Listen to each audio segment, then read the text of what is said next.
How to learn pronunciation. On Wednesday, I go to school again. There is one student in the class who is more quiet than the other students. He is from South Korea. When our teacher asks if we have any questions for her, this student from Korea says that he has a question. He says that he has a big problem with pronunciation. He knows that his pronunciation is not very good, but he doesn't know how to improve it. He doesn't speak much because he doesn't want others to listen to his bad pronunciation. He says that he reads and watches films in English a lot. He understands very well, but he also wants to improve his speaking. He asks if there is something he could do to be better at pronunciation. When my teacher hears this, she says, "Okay, I will tell you something about pronunciation and how to practice it. I will also teach you a great technique which can help all of you to be better at pronunciation. First, we have to look at why students have problems with pronunciation. When we speak, we have to move our mouth. We have to use muscles in our mouth. We all do that. The problem is that when you speak English, sometimes you use your muscles the same way you would use them in your native language. Then your pronunciation is different from the pronunciation of native speakers. This happens to many students who learn English. Almost everybody has a little different pronunciation than they should have. In fact, it is not a big problem because usually people understand what you want to say even if your pronunciation is not perfect. However, you can work on your pronunciation and make it better. There is a great technique which can help you a lot. The name of this technique is shadowing. The technique is very simple. When you do shadowing, you simply copy the sound which you hear. When children learn their first language, they learn it by copying. They copy after their parents again and again, and one day their pronunciation is perfect. You can learn English pronunciation the same way. This is what you can do. You take some video or audio recording which is not very fast and which you understand very well. You listen and you copy what you hear when you hear it. That is all. Then, our teacher goes to www.youtube.com and she searches for the shadowing technique. She finds a good video where the shadowing technique is well demonstrated. We watch the video. Then we all try to do shadowing for about 3 minutes. Then our teacher tells us, shadowing is also good when you are preparing for a presentation in English and you want to have good pronunciation. Before the presentation, you can go to some place where you are alone and you can do shadowing for about 10 minutes.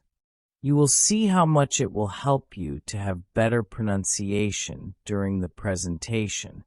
This is very interesting for me. I haven't heard about this technique before. When the lesson finishes, I go to the school reception. I ask the lady if there are any sport activities at school. I would like to do some sport in England. The lady at the reception says, "Yes, we have a table tennis team and a football team. The football team has training today at 5 o'clock.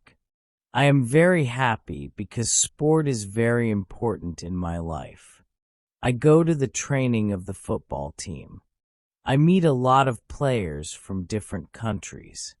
The players are from Brazil, Japan, Russia, Spain, Argentina, and Italy. I like the training. I am very happy that my time in England starts well. I have a great teacher. I also have some new friends from my football team. Also, tomorrow I am starting my job." How to practice speaking. On Thursday, I go to school again. We have a new student in our class. Her name is Monica, and she is from Italy. At the beginning of the lesson, my teacher asks her how her life is. My teacher knows Monica from 1 year ago when she went to her class. That was a class for beginners, and it was only for 2 weeks during summer holiday. When Monica speaks, her English is beautiful. Her pronunciation is very good, and she is very fluent. My teacher is very happy, and she asks Monica, "Where did you learn English so well? You speak very fluently. What school did you go to?" Monica replies, "I didn't go to any school. I learned English at home. I used the advice and techniques which you taught us last summer. I did a lot of reading, shadowing, and thinking aloud. I tried to think more in English than in Italian. This is how I improved my English. The 2 weeks I spent last summer at your class helped me a lot. You showed me the way. I knew exactly how to work on my English every day.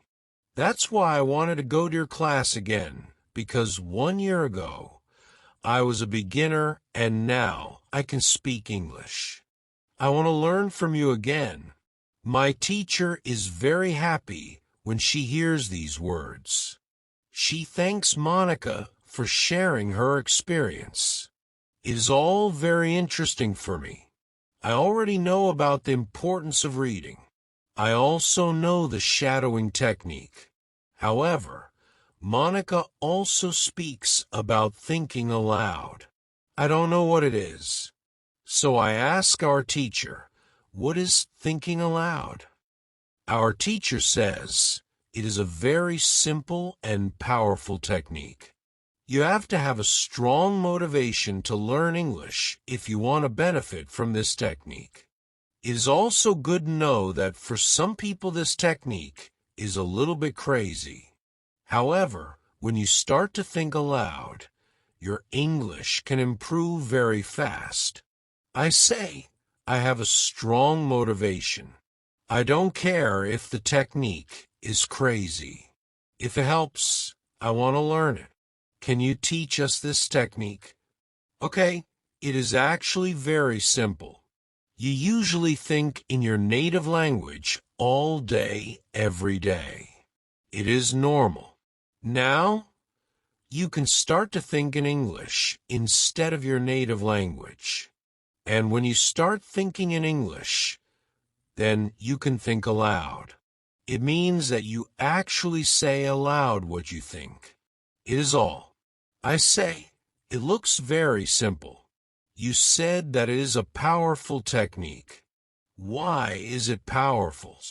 Our teacher says, maybe you can ask Monica. She has used this technique for a year. Maybe she can tell us what she has found out about this technique. Then our teacher asks Monica if she is willing to speak about her experience with thinking aloud. It is no problem for Monica. She says, "When I started with this technique, it wasn't easy. I started with very simple sentences. For example, I can speak English. It is good that I can speak English. I want to be better. I need to practice every day. I don't know many words, but I can use these words well. I can express my ideas with these words. I can do this. This is great."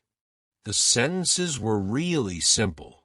I realized that sentences that I thought in Italian were long and complicated.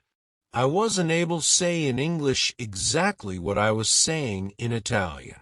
I had to find a simpler form. To think in simple English was the hardest part. But after some time, it was okay for me. It was normal for me to think in English. Then something interesting happened. I met a man from Australia. He was on holiday in Italy. I was still a beginner, but we started to speak English. I could see that I was able to speak with him without big problems. My sentences were still simple and short, but because I said them many times before when I was thinking aloud, I was able to speak. I didn't have to translate in my head from Italian to English, as I did before using this technique. After the meeting with the man from Australia, I started to use thinking aloud even more. This technique helped me a lot. It improved my ability to express my ideas very much. I still use it every day. It is really a powerful technique. Our teacher thanks Monica for speaking about her experience with thinking aloud. I decided to use this technique because I also want to be better at speaking.